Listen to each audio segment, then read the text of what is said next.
인사를 이렇게 하죠. 메리 크리스마스. 앞뒤 좌우에 있는 분들 4분 이상씩 인사하시기 바랍니다.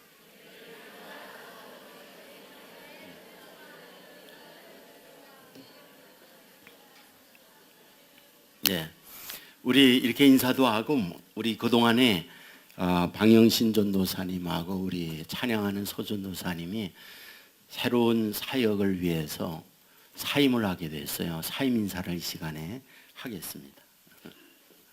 우리 분들 앞으로 더 큰 비전과 꿈을 갖고 떠나게 되는데 앞날을 위해서 기회 있을 때마다 끊임없이 기도해 주시면 고맙겠습니다. 인사하시기 바랍니다. 박수해 주시기 바랍니다. 감사합니다. 이 시간에 오신 여러분들 특별한 하나님의 은혜와 축복이 여러분들과 가정에 넘치기를 주의 이름으로 축원합니다. 서정문이라고 하는 분이 계시는데 육사를 졸업을 하고 군 생활을 30년을 하셨어요. 서강대에서 정치학 박사 학위를 받으시고 대학에서 교수도 하시면서 리더십 전문 강사로서 회사라든지 군대라든지 곳곳에 다니면서 강의를 하는 그런 분이에요. 이분이 인간중심 리더십이라는 책을 최근에 내셨어요. 여기에 이런 이야기가 나오고 있습니다. 1933년 미국 켄터키주에 볼품없는 한 망아지가 났다는 거죠. 그 망아지에게 이름을 붙였어요. 시 비스켓, 바다의 비스켓이라는 이름을 붙였죠. 그런데 이 망아지는 너무 형편없었어요. 체구도 작았고 다리도 구부러졌어요. 거기다가 게으르기 짝이 없어 보통 말들은 5분 이상 누웠다가 일어나서 서서 자거나 움직이는데 몇 시간을 누워서 자요. 그리고 활동이 거의 많지 않아요. 그러다 보니까 마부가 이 말을 훈련시키기 위하여 때리기도 하고 힘들기도 하다 보니까 여기에 곱게 말을 듣는 게 아니라 성질이 고약해져서 지무때립니다. 결국 이 말의 주인은 포기해요. 근데 하워드라고 하는 분이 볼품없는 이 말을 헐값에 삽니다. 근데 하워드는 누구냐? 하는 일마다 안 된 인생의 루즈와 같은 삶이에요. 경쟁에 있어서 뒤처졌고 늘 사람들에게 인정받지 못한, 그래서 아픔이 있는 인생을 사는 분이 하워드예요. 그런데 이 말을 보니까 소위 동병상련의 아픔이 있는 거죠. 자기와 여러 면에 같아요. 그래서 이 말에게 자기의 아픔을 얘기하고 나도 힘들어, 너도 힘들지 라고 하면서 늘 격려를 했어요. 놀라운 일이 뭔지 아세요? 이 말이 소위 명마가 된 거예요. 그리고 경주에 가서 엄청난 스피드를 통하여 늘상 상을 탄 거죠. 결국 1930년대라는 것은 여러분이 역사를 통해서 아시다시피 경제 대공황을 맞았을 때예요. 회사에서 굉장히 많은 사람들이 해고됐거든요. 휴직 상태에 먹고 사는 문제가 어렵고 내일이 힘들어질 때 바로 이 씨 비스켓이라고 하는 이 말은 미국인들에게 희망이었어요. 볼품 없었죠. 내일의 어떤 가능성을 갖고 있는 자기 자신의 자랑이 없는 그런 말이었죠. 그럼에도 불구하고 이 말이 소위 개과천선을 할 수 있는 이 모습을 보면서 그래, 나도 가능성이 있다, 이런 생각을 갖게 된 거죠. 그렇다면 어떻게 이것이 가능했을까? 간단해요. 인정하고 격려하고 부족하지만은 맛있는 것도 줍고 그럴 때 자기 인정한다라고 하는 이 생각, 그러므로 이 말에 능력을 발휘할 수 있었다, 그런 얘기입니다. 우리는 잘 알죠. 칭찬은 고래도 춤추게 한다. 우리가 살아가면서 부족한 건 많아요. 그럼에도 불구하고 누군가가 인정을 해준다면 위로입니다. 그것은 희망이에요. 그것은 용기예요. 우리가 살아가는 삶의 가치적 요소 중에 너는 쓸모없어, 어디 가든지 너는 쓰레기야, 이런 생각이나 사람들로부터 그런 대우를 받는다면 우리는 힘든 거예요. 하지만 당신은 소중합니다. 당신이 있게 나는 행복합니다. 이런 이야기를 듣는다면 이것은 우리로 하여금 기쁨을 갖게 할 수 있는 것이고, 무너져 내린 우리 인생을 일어나게 하는 에너지와 같은 것이다 라고 보는 거죠. 저는 오늘 본문을 그런 시각에서 보고 싶은 거죠. 그동안 여러분에게 말씀했어요. 마리아, 그는 외적이나 내적이나 내놓을 것이 없었다 말씀했죠. 국가는 유다, 유다는 로마 식민지 아래에서 주권, 자신의 모든 것이 상실된 그런 나라의 사람이었어요. 그런 나라 중에도 그가 살고 있는 곳 나사렛이에요. 나사렛은 형편없는 가정의 사람들, 돈이 없고 능력 없고 내놓을 것 없는 소위 버려진 사람들이 살고 있는 동네가 나사렛이었어요. 거기다가 자기 부모도 그리거니와 자기 자신도 비교 속에서 내놓을 것 없어요. 약혼자가 누굽니까? 요셉. 뭐하는 사람입니까? 목수. 당시 목수라는 것은 말씀했죠. 하층민의 사람들이었다고. 여러분, 그런 환경에서 자기의 내면은 어땠을까요? 오늘 읽은 말씀에 보면 48절에 여종의 비천함, 이 말은 자신의 겸손적 표현은 아니에요. 실제 내 인생은 비천해요 라는 자괴적 고백이에요. 나는 비천합니다. 내 부모도 그렇고 나도 그렇고 내놓을 것 없습니다. 그러므로 우울합니다. 나는 열등합니다. 나는 사람들 앞에 나서기를 싫어합니다. 늘 숨고 싶습니다. 이것이 비천함이라는 고백이에요.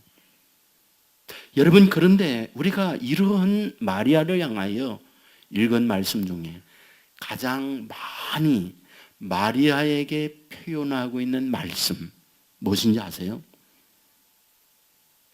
복이라는 말이에요. 오늘 48절에 보면 비천함이라는 말을 하고 있지만 그 앞부분 42절에 보면 여자 중에 내가 복이 있으며 내 태중의 아기도 복이 도다. 그리고 45절에 보면 그 여자에게 복이 있도다.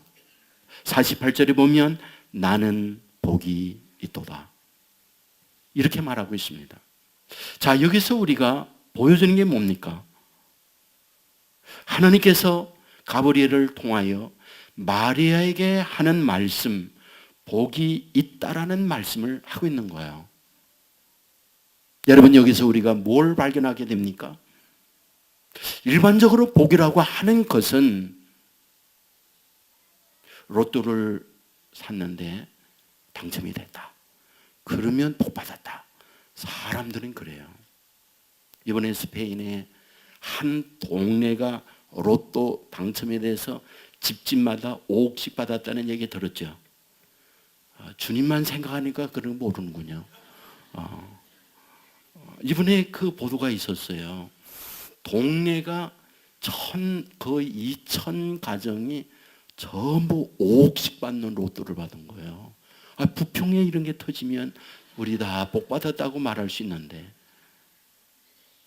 여러분, 복이라고 하는 것은 이럴 때에 우리가 복이라고 그래요.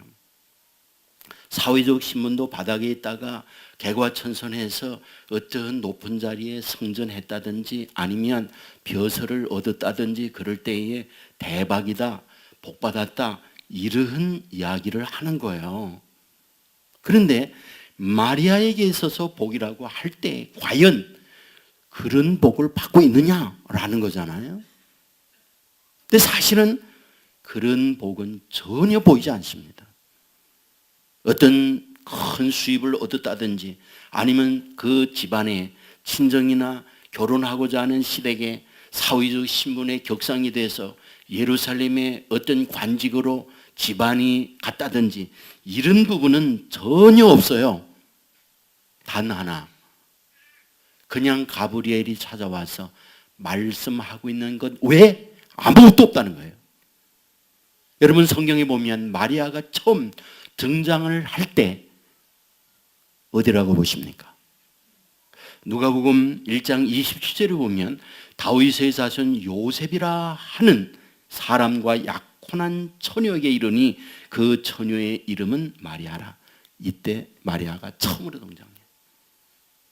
여러분 그리고 나서 1장 39절에 보면 이때 마리아가 일어나 빨리 산골로 가서 유대 한 동네에 이르러 사가랴의 집에 들어가 엘리사벳에게 문안하니 무슨 의미가 있다고 생각하세요?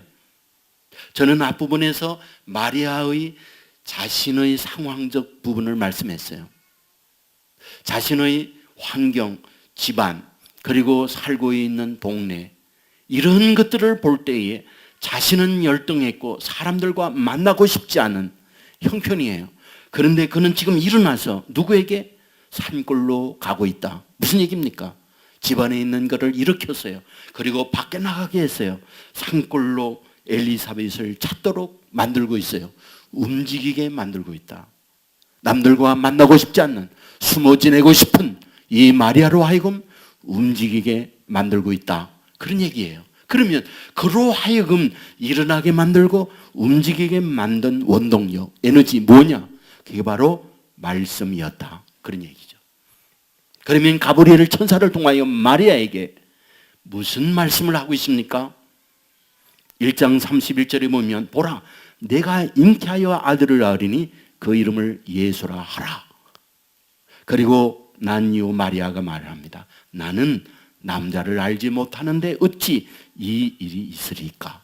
천사가 말하죠. 성령이 내게 임하시고 지극히 높으신 이의 능력이 너를 덮으시리니 이름으로 나실 바 거룩한 이는 하나님의 아들이라. 성령께서 아들을 낳게 하고 그 아들은 하나님의 아들이다 라고 말씀을 하고 있는 거예요. 묻습니다. 이렇게 아들을 낳는다고 하셨는데 그 말씀이 언제 이루어지고 있을까요? 언제? 42절에 보면 큰 소리로 불러 이르되 여자 중에 네가 복이 있으며 네 태중의 아이도 복이 있도다. 이게 누가 누구에게 하는 말입니까? 엘리사벳이 마리아에게 하는 말이에요. 그러니까 마리아가 일어나서 산골 엘리사벳 집에 갔을 때 엘리사벳이 집에 오는 마리아를 보면서 마리아에게 하는 말, 큰 소리로 여자 중에 네가 복이 있구나. 그리고 내 태중의 아이도 복이 있구나. 무슨 얘기입니까? 자기 집에 있을 때 가브리엘 천사가 와서 너에게 복이 있다. 하나님의 은혜가 임한다. 그리고 아이를 잉태하는데 그 아이는 하나님의 아들이다. 그것은 성령으로 말미암아 되어진다라는 말을 듣고 그는 벌떡 일어났어요. 그리고 엘리사벳 집에 갔어요. 근데 엘리사벳이 마리아를 보면서 하는 말, 내 태중에 아기가 있다. 무슨 얘기입니까? 집안에서 벌써 임신해서 오고 있었다. 그 얘기를 하고 있는 거죠. 자, 우리는 여기서 뭘 발견하게 됩니까? 지금 하나님께서 가브리엘 천사를 통하여 복이 있다라고 말씀하였는데 그 복이라고 하는 것은 어떤 엄청난 재산이나 사회적 지위나 또 다른 성공적 열매를 주면서 복이 있다라고 말하는 게 아니라는 거예요. 단지 하나 말씀을 주셨는데 그 말씀의 내용이라는 것은 네가 성령으로 아이를 잉태하고 그 잉태한 아이는 하나님의 아들이다 라는 말씀을 듣고 있다는 거예요. 묻습니다. 그게 복입니까? 인간적으로 복이 아니에요. 왜? 인간적으로 결혼하기 전 처녀가 임신했다. 이것은 돌 맞을 일이에요. 그리고 10달을 기다리면서 고통을 감내해야 하는 아픔이 마리아에게 있는 거예요. 그런데 성경은 뭐라고 말하고 있느냐? 이 사실을 복이 있다 라고 말씀을 하고 있다라는 거예요. 그런데 우리가 여기서 무엇을 발견하게 되는가? 그렇게 하나님께서 주셨던 그 말씀에 대하여 마리아는 어떤 자세를 갖고 그 말씀을 받아들이고 있느냐는 거죠. 가브리엘은 마리아에게 말했어요. 하나님의 말씀은 능히 하지 못할 일이 없느니라. 그때 마리아는 그 말씀을 듣고 여종에게 말씀대로 이루어지다 하고 그 말씀을 받아들여요. 무슨 뜻인가요? 믿었다는 거예요. 현재 돈이 없고 현재 사회적주의가 없지만 하나님께서 복이 있다 하는 말씀을 마리아는 아멘, 그리고 말씀대로 이루어지다, 그것을 받고 있다, 이 말씀을 우리에게 하고 있는 거죠. 여러분, 성경에서 우리에게 뭘 가르쳐 주고 있는지 아십니까? 여러분, 정말 성경이 중요하게 다루고 있는 것은 우리에게 말씀할 때 나의 이성, 나의 환경적 여건과 다른 일이 있다 할지라도 말씀을 아멘으로 믿는 믿음을 원하고 있다는 사실, 믿으시길 주의 이름으로 축원합니다. 마가복음 16장 14절에 보면 그들의 믿음 없는 것과 마음에 완악한 것을 꾸짖으시니, 예수님께서 제자들을 향하여 하는 말씀이에요. 언제입니까? 부활하셨지만 부활의 주님을 믿지 아니할 때에 예수님은 그들을 향하여 꾸짖으셨어요. 믿음 없는 것을 책망하셨어요. 뭘 얘기하는 겁니까? 믿음의 그릇이래야 하나님의 복, 하나님의 축복이 당기기 때문에 그렇습니다. 여러분, 여기에 그릇이 있어요. 이것을 엎어놓으면 소나기가, 폭우가 쏟아져도 한 봉원의 물도 들어가지 않아요. 이것이 위로 향할 때에 쏟아지는 비가 당기는 거예요. 하나님의 놀라운 복, 축복이 임하게 될 때 어디에 임하느냐? 믿음이라는 그릇을 하나님께로 향할 때, 하나님께로 향한 그 그릇 위에 하나님의 복이 임하는 줄 믿습니다. 여러분, 여기에서 우리는 이 사실을 알아야 해요. 여러분, 마태복음 15장에 예수님께서 시돈에 가셨던 거 아실 거예요.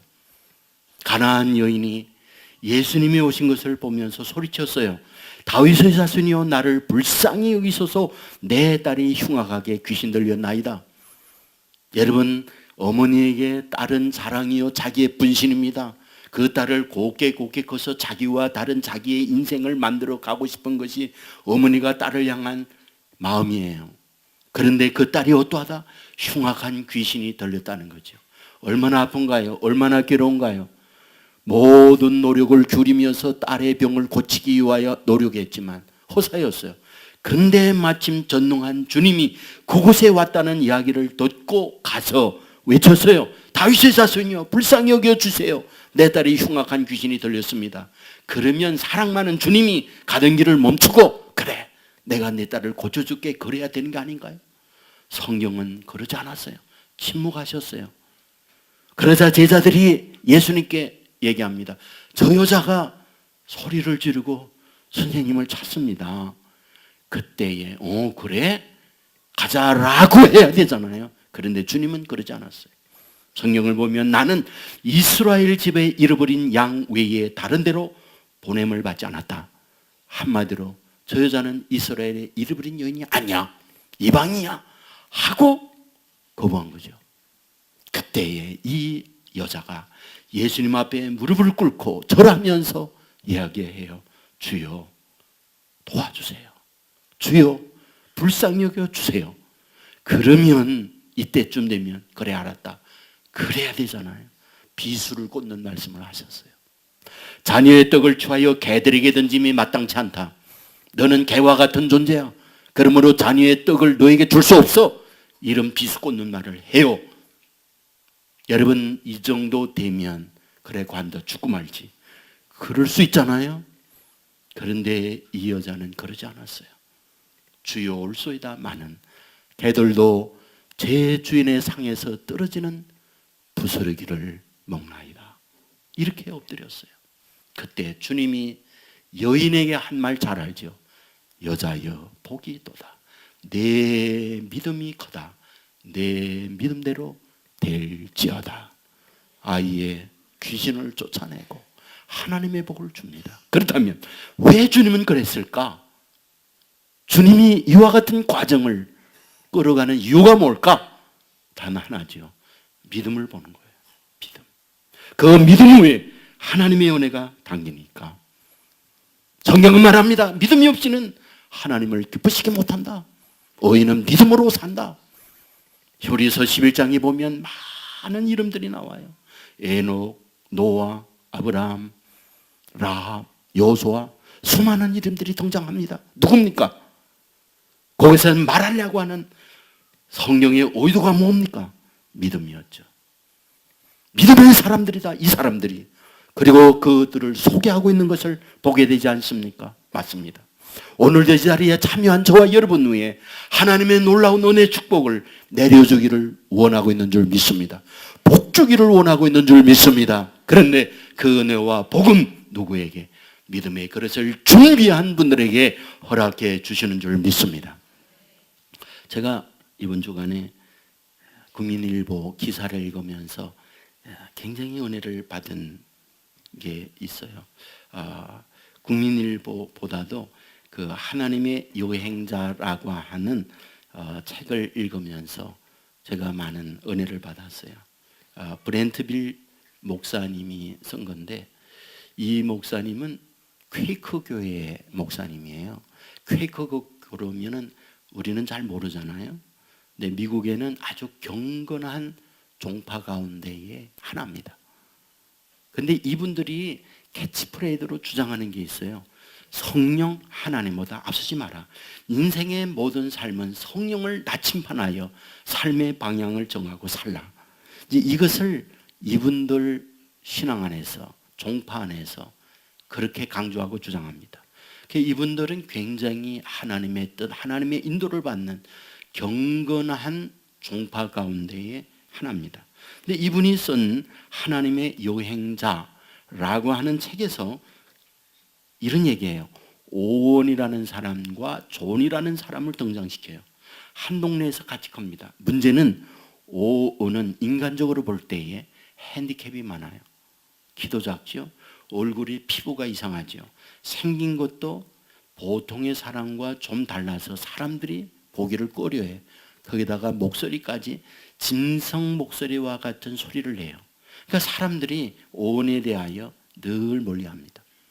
근데 존이라고 하는 이 아이는 온전해요. 키도 커요. 피부도 고와요. 모든 게 부족함이 없어요. 근데 삶은 상반됐어요. 오온이라고 하는 이 아이는 자신의 여러 가지 부족한 부분이 있으면서도 그는 생각해요. 내가 세상에 온 것은 부모로부터 태어났지만 하나님이 부모를 통하여 나를 세상에 나게 했어. 내가 이와 같은 모습은 내가 원해서 이렇게 난 게 아니라 하나님이 어떤 경륜, 섭리가 있어서 나를 이 모습으로 세상에 나게 한 거야.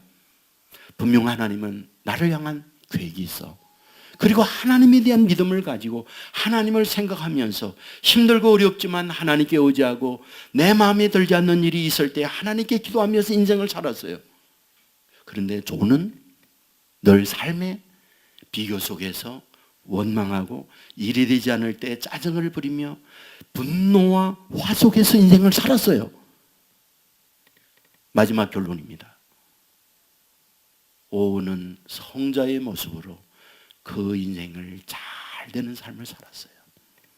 그러나 존은 모든 걸 구비하고 있지만 그의 인생은 불행하게 삶을 마감하고 말았어요. 여기에서 우리에게 보여주는 것이 뭘까?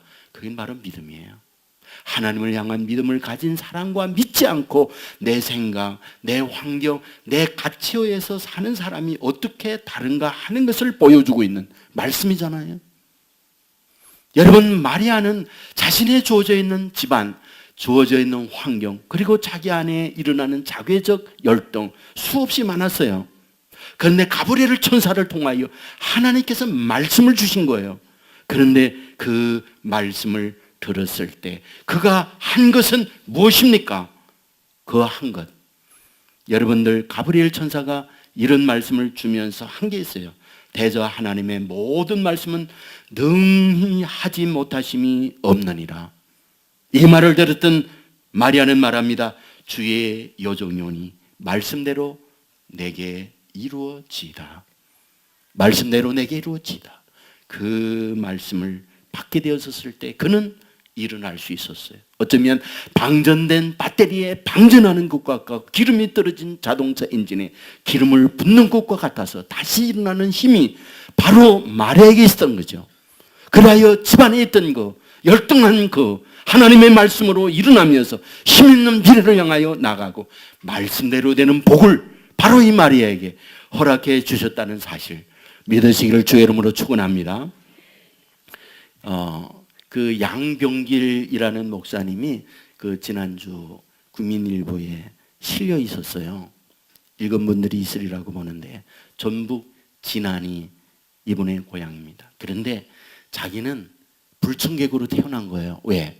자기 어머니 17살 때, 그 앞에 살고 있는 자기 아버지 20살 때 어떻게 눈이 맞아가지고 그냥 결혼도 안 하고 어떻게 실수를 했는데 먼저 누나를 낳았어요. 조금 있다가 자기를 낳았어요. 길에서 낳았다 그래서 이름이 길쇠예요. 그래서 길쇠로 사는데 문제는 이런 정상적 가정 안에서 태어난 게 아니라 잘못해서 태어난 거니까 아버지가 동네에서 있을 수 없다 해서 그냥 집을 나가버렸어요. 그런데 다른 동네에서 어떻게 살다가 연탄가스로 죽었어요. 그리고 어머니마저 창피해서 못 산다. 그래서 이 피덩이 아이를 시댁에 버려두고 그 여자아이만 데리고 떠나버렸어요. 이 아이는 어렵게 부모 없이 컸어요. 7살 때 학교 가려고 했죠. 그러니까 호적이 없어요. 그러니까 호적할 데가 없잖아요. 아버지는 세상 떠나고. 그러니까 할아버지가 자기 호적에 올리기 위하여 면사무소 가서 양씨니까 양길쇠 자기 아들로 이름을 올리니까 면사무소 직원이 야 이거 양길쇠 너무 촌스러우니까 집안에 병자 돌림이니까 병 가운데 놓고 길에서 났으니까 병길이라고 하세요. 그래서 양병길이가 된 거예요. 그는 학교를 다닙니다. 부모 없어요. 가난합니다. 동네 사람들이 매 손가락질하죠. 어릴 때부터 불량했어요. 상처가 많아요. 그러던 가운데 초등학교 4학년 때입니다.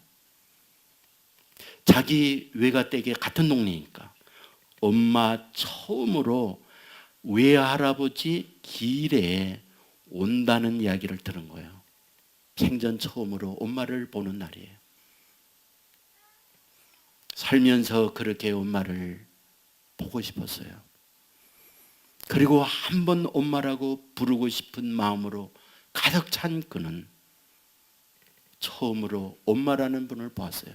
엄마 하고 외쳤어요. 그런데 이 어머님은 외면을 했어요. 대답을 하지 않았어요. 그리고 부엌으로 들어가 이 병기를 보지 않았어요. 그는 어마어마한 상처가 됐습니다. 나를 낳기만 하고 결국은 버렸구나. 그는 불량자가 됐어요. 그는 막 사는 사람이 됐어요. 아이들을 폭력했고 남의 것을 훔치고 오만 짓을 다 했어요. 겨우 중학교 갔어요.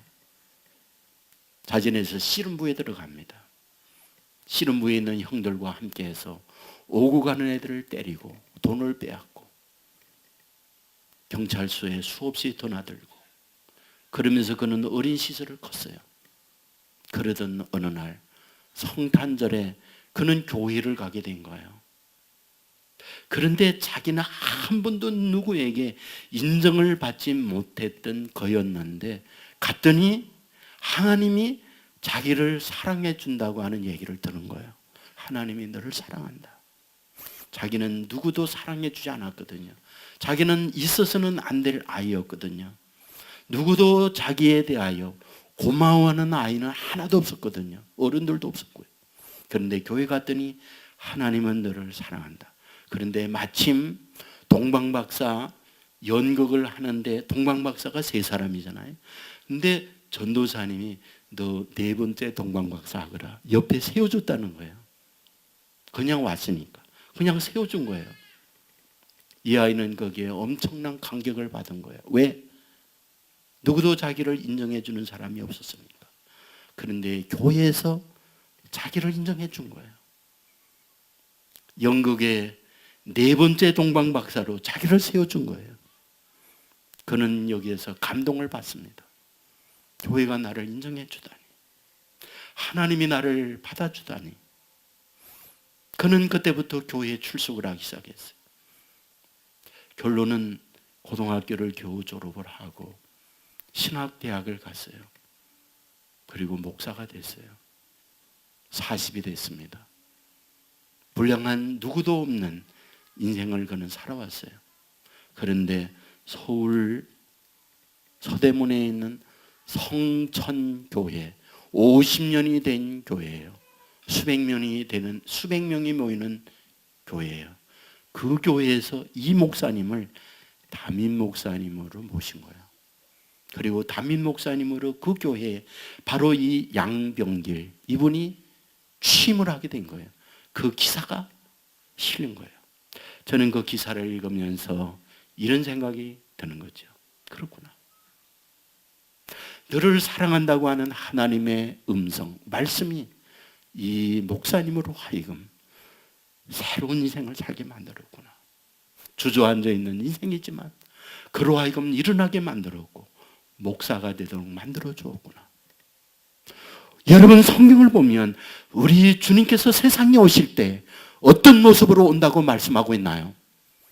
요한복음 1장 14절에 보면 말씀이 육신이 되어 우리 가운데 거하시매, 말씀이 육신이 되어 우리 가운데 거하시매. 주님이 올 때에 말씀으로 오신다고 성경은 말하고 있는 거죠. 왜 말씀으로 오실까? 왜 말씀으로 오실까? 우리에게 말씀해 주시려고. 우리에게 하시는 말씀이 무엇일까요? 수고하고 무거운 짐진 자들아 다 내게로 오라. 내가 너희를 쉬게 하리라. 가늠하다가 현장에 붙들린 여인 모두가 다 돌을 돌려 치려고 했지요. 예수님은 말씀합니다. 너희 중에 죄 없는 자가 먼저 돌로 치라. 주위에 있는 사람 하나둘씩 돌을 놓고 다 가버렸어요. 얘기하죠. 너를 정죄하는 자가 어디 있느냐? 다 가고 없나이다. 나도 너를 정죄하지 않는다. 무슨 말입니까? 내 과거가 어떠하든 나는 과거를 묻지 않아. 나는 내가 지나온 삶을 알거든. 힘들었지, 그럴 수밖에 없었던 내 인생을 나는 알아. 너무 힘들었지.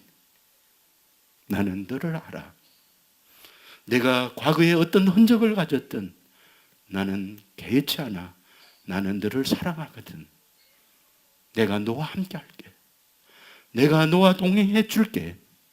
이것이 우리 주님이 말씀으로 오셔서 저와 여러분에게 동일하게 주시는 말씀이라는 사실 믿으시기를 주의 이름으로 축원합니다. 지난날 한 해 동안 어떻게 살아오셨습니까? 자랑스러운 한 해도 있지만 힘든 여러분의 삶도 있잖아요.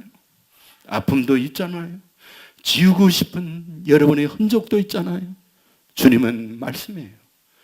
괜찮다고. 그래도 나는 너를 사랑한다고. 그래도 나는 너와 동행하겠다고. 이것이 말씀으로 오신 주님이 이 성탄에 저와 여러분에게 주시는 음성인 줄 믿고 그 말씀을 아멘 믿음으로 받을 때 믿는 대로 되는 복이 저와 여러분에게 임하게 될 줄 믿습니다.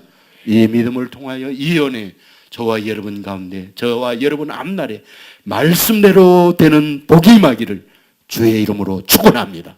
기도하겠습니다.